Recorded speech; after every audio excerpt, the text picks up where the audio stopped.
آپ 2 منٹ مجھے دیں گے، اس کی بیک گراؤنڈ میں آپ کو سمجھاتا ہوں. یہ انہی دنوں میں یہ میرے پاس ایک رپورٹ ہے انٹرنیشنل ریلیجیس فریڈم کے نام سے. یہ پوری دنیا میں جہاں جہاں امریکہ کے تحفظات کا ان کو تحفظات ہیں، یہ پوری دنیا کے تمام ممالک میں جو مذہبی صورتحال ہے یا فریڈم کی، یہ اس کی پوری رپورٹ ہے. اس میں انہوں نے یہ چیز آپ غور سے سنیں گے تو آپ کو مزہ آئے گا. اس میں انہوں نے کیا کیا، اس میں انہوں نے یہ لکھا کہ اس گورنمنٹ سے کہا کہ ہم آپ پہ بہت زیادہ خوش ہیں. خوش اس بات، گورنمنٹ سے مراد موجودہ گورنمنٹ، جی موجودہ گورنمنٹ بہت، کیونکہ رپورٹ اب آئی نا، ہم آپ سے بڑے خوش ہیں کہ آپ نے بہت زبردست کام کیے. ان میں 2-3 گنواتا ہوں. انہوں نے اس رپورٹ میں کہا کہ ہم خوش یہ ہیں کہ آپ نے گرو نانک کے نام سے ایک یونیورسٹی بنا رہے ہیں، اپروو کر دیا. پھر آپ نے ایک کوریڈور، آپ نے وہ راہداری کھولی ہے، وہاں پہ آپ نے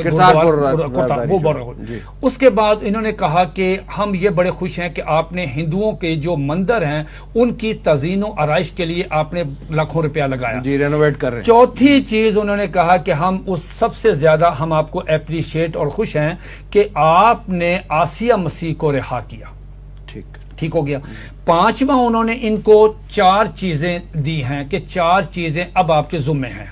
اسی میں لکھا ہوا ہے کہ آپ اقلیتی کمیشن کو، یعنی اگلا ٹارگٹ دے دیا. اگلا ٹارگٹ لکھا کہ اقلیتی کمیشن جو ہے اس کو آپ جو 2000 جیسے بیگ صاحب فرما رہے تھے کہ وہ 2014 میں 13 میں وہ چرچ حملہ ہوا تھا، تصدق حسین جیلانی جو چیف جسٹس تھے انہوں نے کہا تھا وہ بنائے، اس کے بعد رکا رہا کام فلاں. اب انہوں نے کہا کہ اس کمیشن کو آپ اس کو دیکھیں. نمبر 2 انہوں نے کہا کہ 3 کام اور ہیں. دوسرا کام یہ ہے کہ پاکستان میں آپ قانون توہین رسالت کو ختم کرنے کے لیے آپ اقدامات شروع کریں. یہ رپورٹ میں مطالبہ آ گیا. نمبر 3 انہوں نے کہا کہ قادیانیوں کو جو غیر مسلم اقلیت قرار دیا ہے اور جو ان کے خلاف تعزیرات پاکستان میں جو 298 تعزیرات پاکستان میں وہ اپنی تبلیغ نہیں کر سکتے، اس کو وڈرا کریں. اور چوتھا انہوں نے یہ کہا ہے کہ جتنے بھی گستاخان رسول ہیں پاکستان، نام لیے ہیں جنید حفیظ کا، وسیم صاحب جنید حفیظ جس کا انہوں نے نام لیا ہے، اور بھی نام، ایاز نظامی کا نام لیا ہے، ایک اور تیمور کا نام لیا. ٹھیک، آپ پڑھیں گے آپ حیران ہو جائیں گے کس میں. انہوں نے کہا جتنے گستاخان رسول ہے سب کو چھوڑیں، اس میں جنید حفیظ کا بھی ہے. ایک پروسیس چلا، پولیس کا پروسیکیوشن ہوئی، سارا کچھ ہوا.